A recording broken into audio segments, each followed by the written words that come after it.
Assalamualaikum warahmatullahi wabarakatuh. Berjumpa dengan saya Dian Arianto dalam pembelajaran daring bahasa Inggris kelas 8 semester 2 chapter 1. Di chapter 1 ini kita akan belajar materi simple present tense.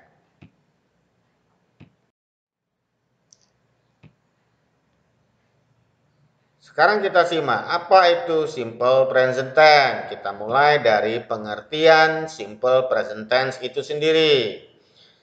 Kalau kalian perhatikan di slide, simple present tense adalah tenses yang digunakan ketika suatu kejadian sedang berlangsung saat ini atau kejadian yang berlangsung berulang-ulang kali atau bagian dari sebuah kebiasaan. Dan tenses ini merupakan tenses yang paling sering digunakan dalam bahasa Inggris, terutama dalam percakapan sehari-hari. Rumus simple present tense terdiri dari 3 bagian. Yang pertama itu adalah rumus positif. Rumusnya adalah subjek, verb 1 ditambah akhiran s plus objek. Subjek yang dimaksud di sini adalah subjek I, you, we, they, she, he, dan it. Plus verb 1 atau verb 1, verb sendiri kita bisa diartikan sebagai kata kerja, lalu objek adalah benda yang kita jelaskan. Rumus kedua yaitu rumus negatif, subjek ditambah do atau does ditambah not ditambah verb 1 ditambah objek. Yang dimaksud dengan kalimat negatif di sini adalah kalimat yang maknanya negatif atau ada kata not di dalamnya. Dan rumus yang ketiga adalah rumus interrogatif atau kalimat tanya. Rumusnya adalah do dan does ditambah subjek ditambah verb 1 ditambah objek plus tanda tanya. Ketika kita berbicara kalimat tanya, tentunya harus ada jawaban. Jawabannya hanya 2 pilihan, yaitu yes untuk jawaban ya ditambah subjek ditambah do dan does, dan no plus subjek ditambah do dan does ditambah not. Perhatikan contoh penggunaan dalam kalimat. Di sini saya punya contoh kalimat dalam bahasa Indonesia. Kalimat yang pertama atau contoh yang pertama, kami membaca buku. Maka kalau kita bahasa Inggris kan, kita bikin dulu bentuk positifnya. Rumusnya adalah subjek ditambah verb 1 berakhiran s ditambah objek. Kami adalah subjeknya, maka kita gantikan kami menjadi we dalam bahasa Inggris. Membaca itu adalah kata kerjanya atau verb, maka dalam bahasa Inggris membaca itu kata kerjanya read ditambah akhiran s menjadi reads. Lalu objeknya apa? Objeknya buku. Buku dalam bahasa Inggris itu book, maka menjadi we read a book. Lalu kita bikin kalimat negatifnya. Rumusnya adalah subjek ditambah do dan does ditambah not ditambah verb 1 ditambah objek. Subjeknya sama, masih we. Lalu kita kasih tambahan do plus not atau do not atau disingkat menjadi don't. Lalu kata kerjanya read, objeknya adalah a book. Maka we do not read a book atau we don't read a book. Lalu bagaimana membedakan do dan does? Untuk subjek I, you, they, we, kita tambahkan do. Untuk subjek she, he, dan it, kita tambahkan kata does. Untuk kalimat negatif. Lalu untuk kalimat interrogatif, rumus yang kita gunakan, do dan does ditambah subjek, ditambah verb 1, ditambah objek plus tanda tanya. Jadi do-nya kita letakkan di depan menjadi do we read a book. Diikuti dengan tanda tanya. Lalu contoh yang kedua, kita coba bikin menggunakan subjek selain subjek yang menggunakan kata do. Di contoh yang kedua ada kalimat dia, dalam hal ini dianya perempuan, belajar bahasa Inggris. Dia, subjeknya kita ubah menjadi she.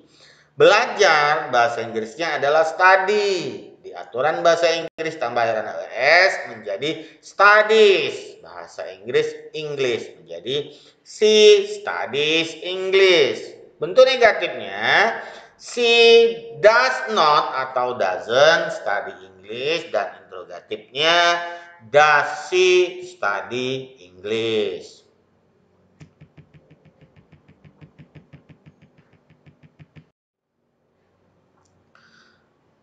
Aturan penambahan akhiran s dan es pada kata kerja. Nah, di sini ketika kalian ingin merubah kata kerja, ada aturan-aturan yang harus kalian ikuti. Contoh yang pertama, untuk kata kerja yang berakhiran o, ch, s, x atau z, maka tambahkan es di belakang kata kerja. Contoh, go menjadi goes dan selanjutnya. Yang kedua, untuk kata kerja atau verb yang berakhiran dengan konsonan plus y, hilangkan y-nya dan tambahkan ies. Seperti contoh yang kita nomor 2 tadi, ada kata belajar atau bahasa Inggrisnya study. Maka y di belakang kata study itu dirubah menjadi ies. Selain kedua kata ini, maka semua kata cukup ditambah akhiran s. Itu sedikit penjelasan dari Bapak. Nah, sekarang kita akan lihat latihan untuk penilaian. Silahkan kalian lihat tab 1 halaman 8 LKS kalian. Di situ ada perintah change the sentences into desired pattern. Maksudnya apa? Change the sentences artinya robalah kalimat berikut into desired pattern menjadi pola yang diinginkan. Nah, di situ ada 5 buah kalimat present tense. Contoh yang pertama, Sandrina and her sister buy a pack of HPS paper in the stationery shop every afternoon. Number 2, does the student study the material well? Number 3, teacher teach in the classroom every day. Number 4, Mr. Dandy doesn't know about how to make the delicious coffee. Number 5, Revanda borrowed the book from the school library. Bagaimana cara mengerjakannya? Sebelum kita mengerjakannya, dari 5 soal yang dikasih pada slide sebelumnya, kalian harus bisa menganalisa dulu kalimat itu sendiri. Contoh nomor 1, ada kalimat Sandrina and her sister buy a pack of HPS paper in the stationery shop every afternoon. Nah, di sini kita lihat apakah kalimat 1 ini bentuk positif, bentuk negatif, atau interrogatif. Perbedaannya bagaimana? Kalau bentuk positif tidak ada kata not dan tidak ada tanda tanya di belakang kalimat. Itu mencirikan bahwa dia adalah kalimat positif. Lalu kalimat negatif bagaimana? Tentunya ada kata-kata not di dalam kalimat tersebut. Lalu kalimat interrogatif bagaimana? Kalimat interrogatif atau kalimat tanya tentunya ada tanda tanya di belakang kalimat tersebut.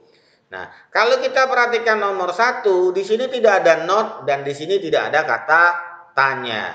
Artinya kata nomor 1 di sini adalah kata positif. Maka jawaban kalian, rubahlah kata positif itu menjadi negatif dan interrogatif berdasarkan rumus. Maka jawabannya lihat, perhatikan. Bentuk negatifnya, Sandrina and her sister do not buy a pack of HPX paper in the stationery shop every afternoon. Dan interrogatifnya, do Sandrina and her sister buy a pack of HPS paper in the stationery shop every afternoon? Lalu jika kalian perhatikan nomor 2, nomor 3, nomor 4, dan nomor 5, kalian analisa seperti nomor 1. Jika misalnya nomor 2 bentuk positif, maka kalian bikin negatif interrogatif. Jika kalimat nomor 2 negatif, maka jawabannya kalian bikin kalimat positif dan interrogatifnya. Jika kalimatnya interrogatif atau kalimat tanya, maka kalian buatlah kalimat positif dan negatifnya. Itu cara mengerjakan latihan yang ada pada LKS kalian tak 1 halaman 8. Aturan pengumpulan tugas bisa kamu baca di sini. Silahkan kalian kerjakan tugas tersebut. Kalian bisa kontak Bapak untuk bertanya di WA Bapak. Nomornya 0813 73290977 untuk bertanya mengenai materi yang terkait dengan video saya. Lalu kalian bisa mengirimkan tugas kalian di grup wali kelas dan nanti wali kelasnya mengumpulkannya menjadi satu dan dikirim kembali ke saya.